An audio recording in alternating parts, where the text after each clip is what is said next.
Hello everyone and welcome back to the ULM Dynasty mode. This is part 14, episode 14. We're looking over the bowl game slate of the 2009 season. Yeah, the 2009 season. We, of course, are the losers of the Fiesta Bowl. We finally made it to a big New Year's Bowl, and we choked that opportunity away. We embarrassed ourselves in front of a national audience yet again, as Virginia Tech completely unraveled us in front of an Arizona crowd. So, not great, not amazing. So we've had two, bigger bowl games now that we've been to. I don't know how we value the Tangerine Bowl, but we did lose it. So as Texas wins the national championship against Oregon State, so Texas has been a team. They've certainly been a team. They won last year's national championship, I believe, against Purdue. So yeah, keep your eyes on Texas, I guess. As we get an All-American, Scott Poole, our tight end, gets All-American honors here with 700 yards on 50 receptions. Just loves the whole numbers, I guess. But 9 touchdowns is probably what did it for him. I doubt there's another tight end in the country who was probably putting up numbers like he was. So Page, I guess, just loved using the tight end. I guess offensively we were slotting in the tight end as any way we could. But yeah, overall, this is, I guess, another successful season, even though we did not win our bowl game again. And the bowl record is starting to get kind of out of hand. For all the things that happened in the Northwestern Dynasty, one thing that I never really struggled with was winning bowl games. If we went to a bowl game, it was basically ours. In the first few years when we started going to the Capital One Bowl at the time, we would lose those occasionally. But once we got to the bigger bowl games and the team prestige got up to 5 or 6 stars, we never lost those games. So I'm wondering if internally in NCAA 03 it's programmed in such a way to kind of just know with some of these teams. I don't know, man. Maybe you really just have to be a 6-star prestige to have a genuine chance to win those games. I'm not too sure. But anyway, here is Page's season on the year here. Threw for 3,800 yards, 34 touchdowns, and 13 INTs. That might be, I think I've said that before, but that might be the best quarterback season we've had so far at the helm. Wade Richmond rushes for 1,600 yards and 10 touchdowns. I'm surprised that wasn't an All-American performance. I mean, the yardage, I think, is probably low for college, but that's still a decent season.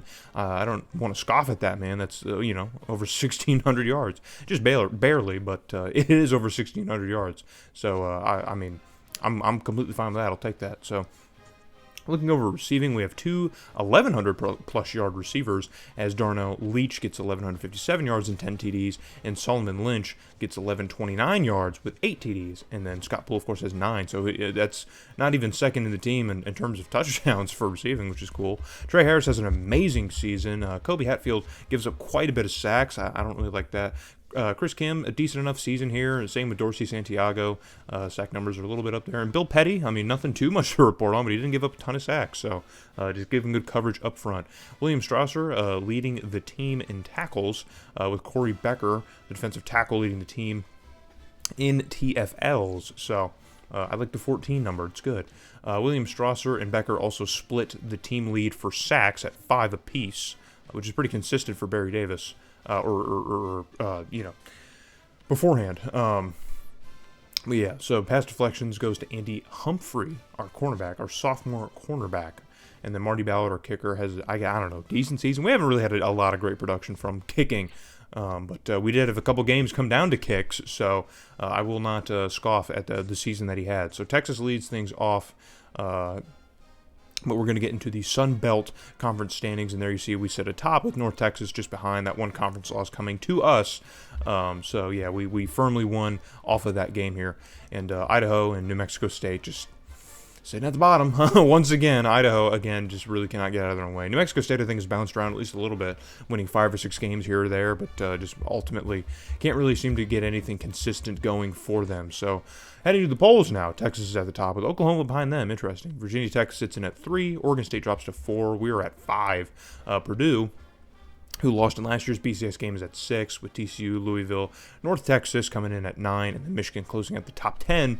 Then you got North Carolina and Ohio State, Tennessee, teams like this just outside, with Fresno State closing at the top 15. Toledo in here in the top 20, along with Wake Forest and Syracuse. Washington slips up into 21 for not being ranked, and so does Georgia and Washington State to close out our top 25. So some teams that would probably make sense for the time, I think. Maybe not where they're placed, but would make sense. So Looking at our players leaving here, Sean Page, our quarterback of last season, is calling it quits early as a junior. I don't know where he's going. Might be transferring. Who knows? But a lot of familiar names here. Monroe is our backup, or no, he was our fullback. And then Lynch and Poole, who was our All-American, he is leaving. Yeah, losing most of our O-line as well. Jeez, man, look at that. So, yeah, this is a pretty big year where we're losing a lot. I think the year prior, maybe the year before that, we didn't lose a ton of people, so I didn't recruit as aggressively. But this year, we're going to have to get pretty aggressive. I think we still have enough people lying in wait behind these guys where it's not going to be like a huge thing we're going to have to wait on, but or a huge thing we have to worry about in terms of recruiting. But still, I mean, we need to reload. We're not reloading a ton in the last couple of recruiting classes, so we need to really stack up this year if we can. And there you see the blue chips. We got more of them. They're coming in. We got more. As we have a handful this year, some more 4-stars as well. And look at the spread of positions. They're not all just quarterbacks this time. We're actually recruiting all around the field and getting quite a bit of people. So I'm here talking about reloading, and it looks like we did just that comfortably. So I am at peace with this. I'm very at peace with this recruiting class, as we got some pretty high-ranking guys here. So number 1 ranks and all that, top 10 ranks and all that jazz, all that fun stuff. So let's get into the top classes and see where everyone ranks. Purdue says we are not having another down year. They come in at number 1 in recruiting. Virginia Tech is also here. So same with Texas. We slide up to 4, and we are not in the same class as the teams ahead of us. So last year we were 19th in recruiting, and this year we are 4th. So kind of bouncing back and forth still. The year before that, I think we were 5. So I don't know why I can't seem to just get like consistent recruiting from year-to-year basis, but maybe this is a sign that we're going to be in the top 5 or top 10 at least moving forward. Oregon State, who lost the BCS this year, drops to 20, and then Fresno State, who we saw, and Ohio State comes in at 25. They almost don't make it in the top 25 of recruiting, so maybe some turnover we'll see from some interesting schools. Who knows? But let's look at the training results and see how the roster is shaping up. And boom, look at that. 3 quarterbacks over 80 overall at the top of the order. Pretty deep at the running back position as well. The receiving position's been a pretty awkward one for a while here. You see we still have a 57 overall. That Sexton man is still on this roster at 50-something. I've really struggled getting receivers for some reason. Just convincing receivers to come has been such a challenge so far in this. 5-star receivers, that is. I've been able to get a bunch of 3s and 2s and whatevers. Hence why we have a 57 overall wide receiver on the roster still, but I've struggled to get 5-star receivers to want to come to Monroe. Gee, I wonder why. Why could that be?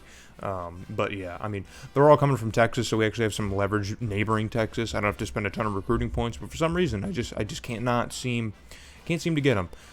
So we're gonna head down to cut players now and see if there's anyone who needs to get gone, because we should have quite a bit of depth at a few positions. So it looks like the total on our roster is about where it needs to be. So there's probably not a lot of people we need to cut, but I'm going to cut people anyway just because we don't need all the people that we have at all the positions. We have 4 quarterbacks all around about the same numbers. So, again, 4 running backs, same situation. We don't need all these running backs, but, I might keep some because, again, we're at where we need to be. So, other than cutting some upperclassmen who aren't going to play for us, that's probably really all that's going to happen. And because I turned off injuries, we really don't need backups and all of the sort. But, my brain is still programmed to just play it like normal football because that's what this is supposed to be. So if you see 4 or 5 guys at a position where we only need like 2, that we're just going to leave it. It's going to be fine. And Gilmore, a 92 overall left end, is cool. Corey Becker, who was, I think he led, TFLs for us? I mean, he was a big contributor on our D-line last year, so he's going to be essentially the best player in the team, probably. I can't imagine there's another player over 95, but we are getting up there, man. There's a lot of high 80s and mid 80s around the roster, so I'm liking the way things are shaping up already in this game so far, or I guess with the roster heading into the 2010 season, because obviously the sights should be set a little bit higher than they were last year. I think the Fiesta Bowl was a good benchmark to hold for a team like Louisiana Monroe playing out of the Sun Belt Conference, but I want to see if we can at least get a natty or play for one. I will just go ahead and say, as we go through the depth chart, I will talk about this series a little bit more. I do not plan to carry it much longer. the videos don't seem to be nearly as popular as the Northwestern series was, which isn't a humongous thing to me. Viewership doesn't really matter so much as long as the same kind of core group of people are viewing the videos, you know what I mean? I don't want to see a high number on videos. I just want to see a similar number, and these ones are seeing that similar number, just lower than the other series on the channel. So clearly, to me, the Monroe series is just not doing as well, but I really wanted to do a Dynasty mode with Louisiana Monroe. So we're going to finish it off. I'm still going to give it a good send, but there's never really a set goal like there was for Northwestern, where I wanted to do like 20 seasons at least in that. This is not really anywhere close to that. This is just kind of like, hey, let's just see if we can make Louisiana Monroe like not a joke of a program. And I've kind of already done that, as we just played in the Fiesta Bowl. You know, we haven't won the big one, but you know, we don't have to, because Louisiana Monroe has never done any of this in their program's history. So yeah, as we look ahead at the 2009, I guess, so 2009, I have my years all mixed up, man. My spreadsheet is inaccurate, but here's a look at the schedule moving forward. We're going to do maybe a few more seasons in this, perhaps, so hope to see you guys in the next episode, or we're going to try and maybe win a big one, or at least get to another big one, so hope to see you guys in that next one.